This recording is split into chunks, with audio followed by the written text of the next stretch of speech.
এবং সামনে উপস্থিত সাংবাদিক ভাই বোন সকলের প্রতি আমার আন্তরিক শুভেচ্ছা ও সালাম। আসসালামু আলাইকুম রহমতুল্লাহ। আপনারা অবগত আছেন, আমরা বেসরকারি এমপিওভুক্ত শিক্ষক যারা আছি, আমরা দীর্ঘদিন ধরে বদলির দাবিতে একের পর এক সরকারের কাছে বিভিন্নভাবে আবেদন নিবেদন করে যাচ্ছি। অত্যন্ত দুঃখের বিষয়, বিগত 2016 সাল থেকে এই বদলির বিষয়ে আমরা কথা বলে আসার কোনো বিগত সরকার আমাদের ব্যাপারে কোনো আন্তরিকতা দেখায়নি। এটা অত্যন্ত দুঃখজনক ব্যাপার। আপনারা অবগত আছেন, আমরা যারা বিভিন্ন ক্যাটাগরিতে নিয়োগ পেয়েছি, কমিটির মাধ্যমে নিয়োগ, এনটিআরসি এর সুপারিশের মাধ্যমে নিয়োগ, এইভাবে বিভিন্ন ক্যাটাগরিতে নিয়োগ পেয়ে আমরা নিজ জেলা থেকে দূর দূরান্তে বিভিন্ন জায়গায় আমরা অবস্থান করছি।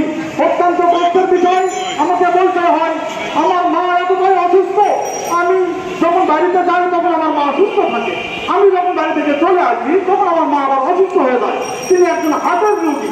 তার আমি আমার কর্মস্থলে কোনোভাবেই সুশৃঙ্খলভাবে মনোযোগ আমার পাঠদান করতে পারি না। এই নিরবতান আমরা বুকে ধারণ করে নিয়ে দীর্ঘদিন ধরে সরকারের কাছে পুনরায় করে যাচ্ছি, আমাদের শূন্যপদে সর্বজনীন একটা বদলির ব্যবস্থা করে দিন।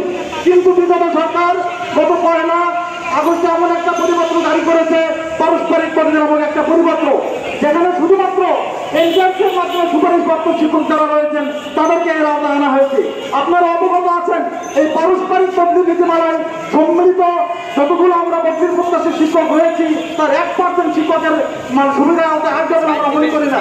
কেননা আমার বাসা জয়পুরহাট জেলায়, আমি চাকরি করি সিরাজগঞ্জ জেলায়। আমি আমার পদে সমপদে সমস্কেলে কোন শিক্ষককে জয়পুরহাট জেলায় পাবো তিনি আমার প্রতিষ্ঠানে আসতে চান, এরকম পাওয়া খুবই দুষ্কর। অতএব আমি আপনাদের মাধ্যমে অবগত করতে চাচ্ছি, এই পারস্পরিক বদলি নীতিমালা এটাকে সংশোধন করে সর্বজনীন সকল ইন্টারনেট টিচারদের জন্য একটা বদলির ব্যবস্থা করতে হবে, যাতে এই বদলির ব্যবস্থার মাধ্যমে আমরা শিক্ষা প্রতিষ্ঠানে সুশৃঙ্খলভাবে মনোযোগ সহকারে পাঠদান করতে পারি এবং নিজ এলাকায় ফিরে শান্তি মতো বসবাস করতে পারি। আরো অন্যান্য বিষয় রয়েছে, আমাদের বাড়ি ভাড়া এবং চিকিৎসা ভাতা এতটাই কম যে আমরা মাত্র 12,550 টাকায় আমরা কিভাবে দূর দূরান্তে চাকরি করি। আমি আর বক্তব্য বিস্তারিত করতে চাই না। সুকান্ত শিক্ষক মন্ডলী এবারে কথা বলবেন, আমাদের সব ঘোষণা করবেন শিক্ষা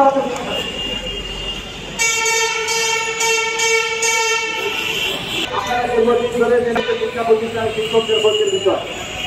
বড় আশ্চর্যের বিষয় হচ্ছে যে কেন্দ্রীয় নীতিমালায় আমাদের ভর্তি প্রথা না থাকলেও আমাদের 7 নম্বর একটি ধারা ছিল, যার বদৌলতে বিভিন্ন সময় আমরা আবেদনের প্রেক্ষিতে পরবর্তী বিজ্ঞপ্তিতে আমরা দূর দূরান্তের শিক্ষকরা আমাদের নিজ জেলায় ফিরে যেতে পারতাম। 2022 সালের ডিসেম্বর মাসে এই 7 নম্বর ধারাটি স্থগিত করা হয় এবং সাময়িক এটি স্থগিত করার পর যে ঘোষণা দেওয়া হয় তাদেরকে আমাদের চূড়ান্ত হয়নি।